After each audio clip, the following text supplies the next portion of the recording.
नमस्कार. आऊचा खाऊ या यूट्यूब चॅनलवर मी मेधा तुमच्या सगळ्यांचं मनापासून स्वागत करते. बाजारातली हेल्थ ड्रिंक किंवा चॉकलेट ड्रिंक्स किंवा प्रोटीन पावडर जर लहान मुलांना देत असाल तर नक्की विचार करा की त्यातनं खरंच मुलांना न्यूट्रिशन्स मिळतात का, किंवा खरंच ती हेल्थ ड्रिंक आहेत का फक्त साखर आणि चॉकलेट घातलेलं ड्रिंक आहे की ज्याच्यामुळे मुलांचे दात खराब होतात, हाडं ठिसूळ बनतात.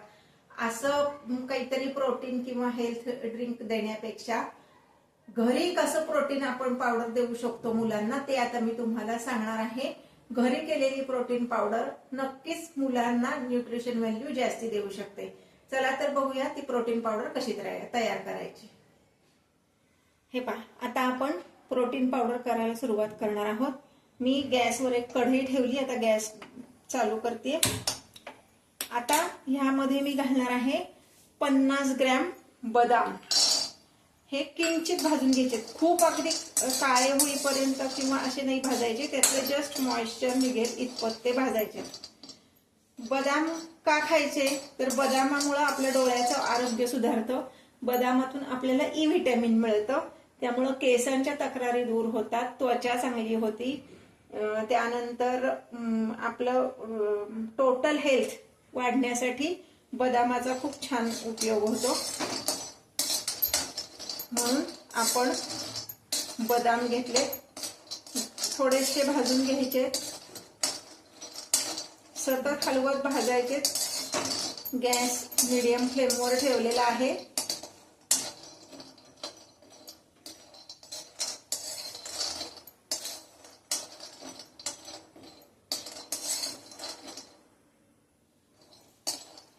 सतत कुठलाही जिन्नस आपल्याला भाजायचा असेल ना तर तो असं सतत हलवत भाजावा, म्हणजे मग तो सगळीकडनं सारख्या प्रमाणात भाजला जातो.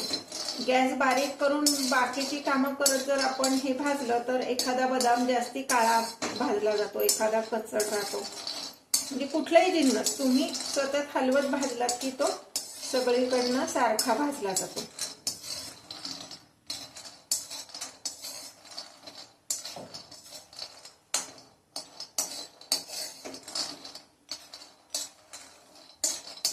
आणि दुसरं म्हणजे हे भाजून का घ्यायचं तर ही पावडर आपली महिन्याभर तरी व्यवस्थित टिकते.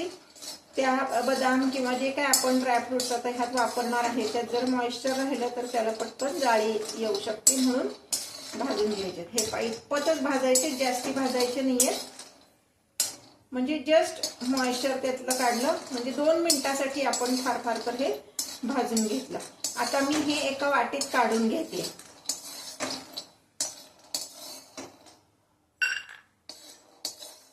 आता पुढचा इन्ग्रेडियंट आहे आपला काजू. ते पण मी 50 ग्रॅम घेतलेले आहेत. काजू तसं म्हटलं तर सगळ्यांनाच आवडतात. आपल्या टोटल हेल्थसाठी काजू खूप चांगला आहे, त्यामुळं आपण बहुतेक सगळ्या पदार्थात काजू वापरतोच. काजू पण जास्ती भाजायचे नाहीत, पटकन भाजले जातात काजू.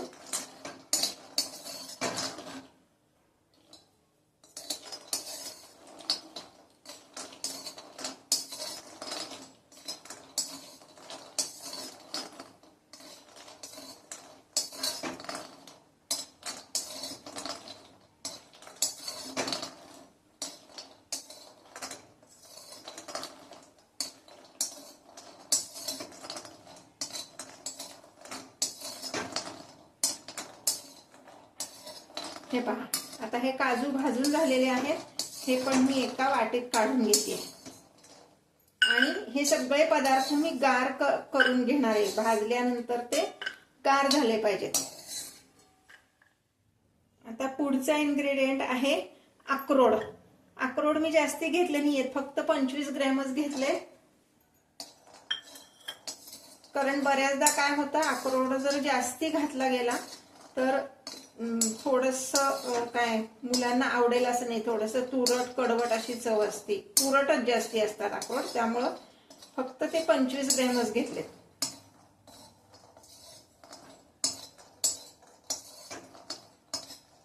यामध्ये मी पिस्ते घेतलेले नाहीयेत, कारण पिस्ते सध्या मार्केटमध्ये सॉल्टेड पिस्ते मिळतात आणि ही हेल्थ ड्रिंक पावडर आपण दुधात मिक्स करून वापरणार आहोत. मग सॉल्टेड पिस्ता वापरला तर दूध फाटू शकतं, खराब होऊ शकतं, म्हणून मी पिस्ते घेतलेले नाहीयेत. हे पहा, हे आता भाजून झालंय. हे मी एका वाटीत काढून घेते. अक्रोड का खायचे तर अक्रोड हे ब्रेन डेव्हलपमेंटसाठी खूप छान असतात, म्हणून अक्रोड घेतलेत आपण. आता पुढचा इन्ग्रेडियंट आपला आहे डिंक. मग डिंक नुसता भाजता येत नाही, म्हणून त्यात किंचित अगदी पाव चमचा फक्त मी तूप घालते. आणि हा डिंक मी आधीच मिक्सरमध्ये बारीक करून घेतलाय, म्हणजे तो लवकर फुलतो. डिंक का खायचा तर डिंकामुळं हाडं मजबूत होतात, म्हणून डिंक खायचा. आणि डिंक हा कॅल्शियमचा उत्तम स्रोत आहे.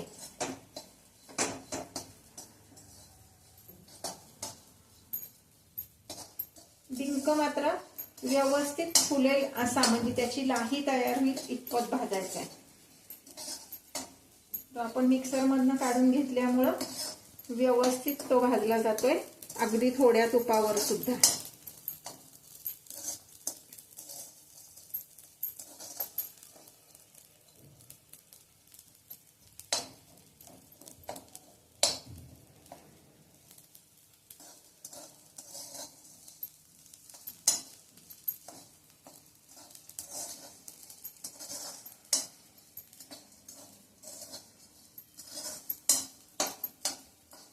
यात अगदी डिंक फुलण्यापुरतंच तूप मी घातलेलं आहे, नाहीतर मग ती पावडर सगळी तुपट होईल आणि टिकणार नाही. म्हणून हिंग फुलण्यापुरतंच तूप ह्यात मी घातलेलं आहे. हे पाहता, हा डिंक छान फुललाय, त्याची लाही तयार झाली. आता मी हे एका वाटीत काढून घेते.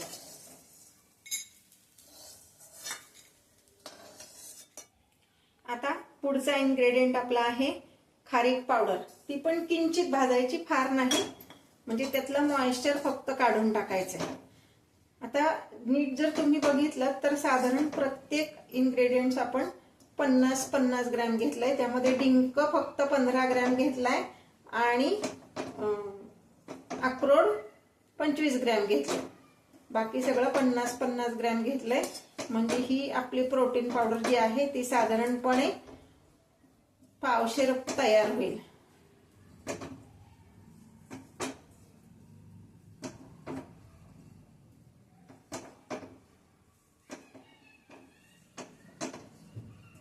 हे पाहता, ही खारीक पूड व्यवस्थित भाजून झालेली आहे. गॅस बंद केलाय मी आणि ही आता एका मी वाटीमध्ये किंवा बाउलमध्ये काढून घेते.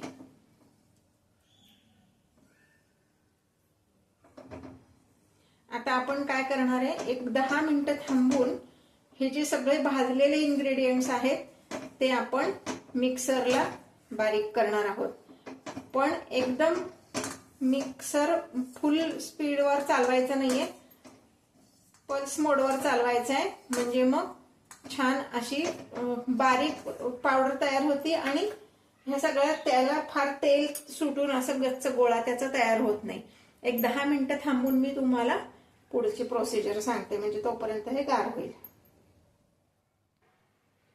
हे पहा, आता 15 मिनिटानंतर सगळी ड्रायफ्रुट्स गार झाली होती.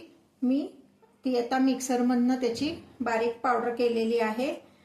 प्रत्येक ड्रायफ्रूट हे मिक्सरमध्ये वेगळं वेगळं घालायचंय. सगळं एकत्र घातलं तर काही ड्रायफ्रूट पटकन पावडर होती, काहीला वेळ लागतो, मग त्याला तेल सुटेल, म्हणून प्रत्येक ड्रायफ्रूट मी वेगळं वेगळं असं मिक्सर मधनं काढून घेतलंय. ही आहे बदामाची पावडर. भाजताना सुद्धा मी प्रत्येक ड्रायफ्रूट वेगळं का भाजलं तर प्रत्येकाला भाजण्यासाठी लागणारा वेळ पण वेगळा असतो. सगळं एकत्र घातलं तर काही ड्रायफ्रूट करपतात, काही कच्चे राहतात, म्हणून भाजताना सुद्धा प्रत्येक वेगळं भाजायचंय. आता ही आहे काजूची पावडर.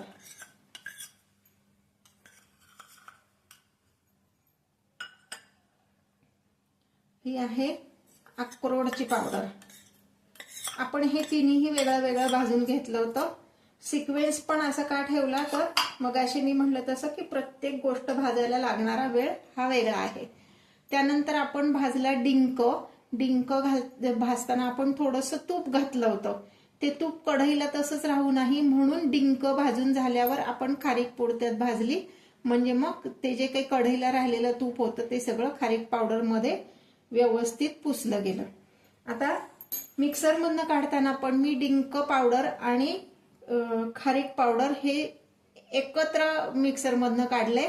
कारण नुसती डिंक पावडर जर मिक्सरमधनं काढली तर ती मिक्सरच्या भांड्याला चिकटती. म्हणून त्याच्याबरोबर मी खारीक पावडर घातली म्हणजे मग ते व्यवस्थित अशी छान ती पावडर झाली त्याची. हे सगळे इन्ग्रेडियंट्स मी आता आधी एकत्र करणार आहे. तुम्हाला जर चॉकलेट पावडर ह्यात नको असेल तर तुम्ही ह्यात वेलची, जायफळ पूड, केशर असं घालू शकता. पण लहान मुलांना डोळ्यासमोर ठेवून मी ही प्रोटीन पावडर केलेली आहे. मग त्यांना जरा चॉकलेट फ्लेवरच्या गोष्टी आवडतात म्हणून मी ह्यात विदाऊट शुगर अशी ही चॉकलेट पावडर घालणार आहे. किंवा कोको पावडर मार्केटमध्ये विदाऊट शुगर मिळते ते घालायचं. हे व्यवस्थित मिक्स करायचं. मोठ्यांना सुद्धा जर चॉकलेट फ्लेवर आवडत असेल तर हीच पावडर मोठ्यांनी सुद्धा घेतली तरी चालते. अगदी वय वर्ष 3-4 पासून 90च्या आजी आजोबांपर्यंत सगळ्यांना ही प्रोटीन पावडर चालू शकते. 1 ग्लास दुधामध्ये साधारण 1 मोठा चमचा म्हणजे 1 टेबल स्पून एवढी पावडर जर आपण घातली तर छान हेल्थ ड्रिंक तयार होतं. आता जर नुसतंच हे द्यायचं नसेल तर ह्यापासून स्मूदीज पण वेगळ्या वेगळ्या तयार करता येतात. तर मध्ये एखादा मी व्हिडिओ दाखवेन हीच पावडर वापरून स्मूदी कशी तयार करायची ते. आता हे मी व्यवस्थित मिक्स करून घेतलेलं आहे. थोडंसं गार झालं की एका एअरटाईट डब्यामध्ये हे आपण भरून ठेवायचंय. ह्याला जर ओला चमचा लागला नाही तर ही महिनाभर सुद्धा पावडर बाहेर व्यवस्थित टिकते.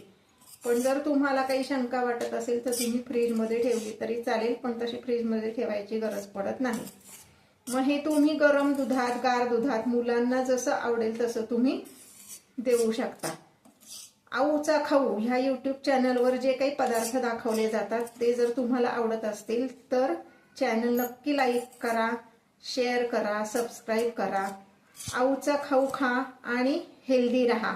असे हेल्दी पदार्थ बघण्यासाठी तुमच्यापर्यंत जर नोटिफिकेशन यायला हवं असेल तर बेल आयकॉन दाबायला विसरू नका आणि कमेंट्स करायला विसरू नका.